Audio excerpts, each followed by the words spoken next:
नमस्कार दोस्तों, आपका स्वागत है चमत्कारी टोटके में। दोस्तों, अगर घर में इस जगह कछुआ रखा जाए तो धन की बरसात हो जाती है। वास्तु तथा चाइनीज वास्तु अर्थात फेंग शुई शास्त्र के सिद्धांतों को अपनाकर व्यक्ति जीवन में सुख समृद्धि और खुशियां पा सकता है तथा ऐसे छोटे छोटे उपाय अपनाकर अपनी सभी इच्छाओं की पूर्ति की जा सकती है तथा सर्वदा के लिए धन और ऐश्वर्य की देवी लक्ष्मी को अपने घर में स्थायित्व दिया जा सकता है। दोस्तों, अगर आपके निवास स्थल पर किसी प्रकार की कोई समस्या, दोष या स्वास्थ्य विकार अथवा घर में बरकत नहीं हो रही हो तो आप कुछ वास्तु और फेंग शुई शास्त्र के अचूक उपाय अपनाकर अपने जीवन की समस्याओं को समाप्त कर सकते हैं तथा अपने जीवन को समृद्ध और खुशनुमा बना सकते हैं। कछुए का वास्तु व फेंग शुई महत्व। दोस्तों, कछुआ शांत और मंद गति से चलने वाला दीर्घजीवी प्राणी है। कछुए को सनातन धर्म के अनुसार शुभता का प्रतीक माना जाता है। चाइनीज वास्तु अर्थात फेंग शुई में कछुए को शुभता का प्रतीक माना जाता है और ऐसी मान्यता है कि कछुए के प्रतीक को घर में रखने से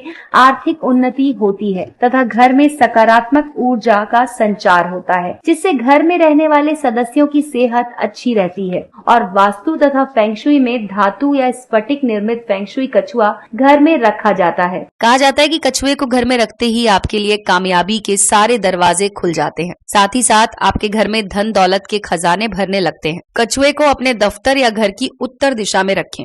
कछुए को अपने सोने वाले कमरे में कभी ना रखें। वास्तु शास्त्र में कछुए के कई गुण हैं। अगर आप कछुए का चित्र या फिर आप कछुआ रखें अपने घर में तो सारी परेशानियां ठीक हो जाती हैं। आइए जानते हैं कछुए के कुछ वास्तु टिप्स। चीन की वास्तु शास्त्र जिसे कि फेंग शुई कहते हैं, उसमें मौजूद अधिकतर निशानों में कछुआ बना रहता है। कछुए को उत्तर दिशा में राज करने वाला कहा गया है। कछुए का चित्र आपको उत्तर दिशा की तरफ लगाना चाहिए। कछुए को अगर उत्तर दिशा में रखें तो धन लाभ और शत्रुओं का नाश होता है। उत्तर दिशा वास्तु के अनुसार शुभ दिशा मानी गई है और शुभ जगह पर कछुए को रखने से लाभ होता है। आपको तो पता ही होगा कि कछुआ लंबे समय तक जीता है। वास्तु शास्त्र के अनुसार कछुआ घर पर रखें तो शुभ माना जाता है। अगर आप स्वस्थ कछुआ अपने घर में रखें तो आपकी आयु लंबी होती है। अगर आप व्यवसायी हैं तो आपकी अपनी दुकान के मुख्य गेट पर कछुए का चित्र लगा सकते हैं। ऐसा करने से आपको व्यापार में लाभ मिलेगा और सफलता मिलेगी और आपके रुके हुए काम जल्दी होने लगेंगे। कछुआ कलेश और नकारात्मक चीजों को घर से भगा देता है। कछुए को रखने से सकारात्मक ऊर्जा बनी रहती है। कछुए को दोस्तों अगर आप उत्तर दिशा में रखें तो आपका प्रभाव समाज में भी बढ़ता है। कछुए का चित्र अपनी जेब में या पर्स में रखें तो धन की कमी कभी नहीं होगी। कहीं न कहीं से धन का योग बन जाएगा। अगर आपकी सेहत खराब रहती है या आपके परिवार में किसी की सेहत खराब है जिसका कारण समझ न आ रहा हो तो आप कछुए को घर के दक्षिण पूर्व दिशा में लगा सकते हैं। इस उपाय से घर में धन लाभ भी होता है। और दोस्तों, अगर आपने अपने घर में कछुआ रख लिया है तो आपको बता दें कि इससे आपके घर का वातावरण साफ होता है। घर में किसी की बुरी नजर नहीं लगती। कछुआ नजर दोष खत्म करता है। गंदी बीमारियां घर में नहीं आती।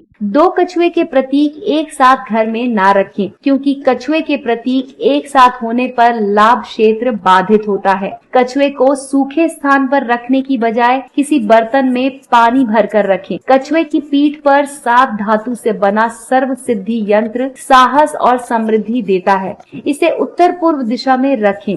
सनातन धर्म में कछुए को कूर्म अवतार अर्थात कच्छप अवतार कहकर संबोधित किया जाता है। धर्म के अनुसार भगवान विष्णु के दशावतार में से कूर्म अर्थात कछुआ भगवान विष्णु का दूसरा अवतार है। दोस्तों, पद्म पुराण के अनुसार कच्छप के अवतरण में भगवान विष्णु ने क्षीर सागर के समुद्र मंथन के समय मंदराचल पर्वत को अपने कवच पर थामा था। शास्त्रों में कच्छप अवतार की पीठ का घेरा 1,00,000 योजन का वर्णित किया गया है। इस प्रकार वासुकी नाथ श्री भगवान विष्णु के कच्छप अवतार ने मंदराचल पर्वत तथा श्री वासुकी अर्थात शेषनाग की सहायता से देवों एवं असुरों ने समुद्र मंथन करके 14 रत्नों की प्राप्ति की और इसीलिए उसकी पूजा अर्चना भी की जाती है और इसे शुभ माना जाता है। तो दोस्तों, अगर आप भी कछुआ रखने की सोच रहे हैं तो इतनी सारी अच्छी बातें जानकर अब आप भी तो इसे रख सकते हैं। और अगर आप कछुआ पाल नहीं सकते या फिर आपके घर में कोई उसका ध्यान रखने के लिए नहीं है तो आप अपने घर में कछुए की तस्वीर या फिर कछुए की फोटो भी रख सकते हैं। इसी तरह के और टोटकों और उपाय के लिए जुड़े रहिए चमत्कारी टोटके के साथ। अगर आपको हमारा वीडियो पसंद आया हो तो इसे अपने दोस्तों के साथ शेयर करना ना भूलें।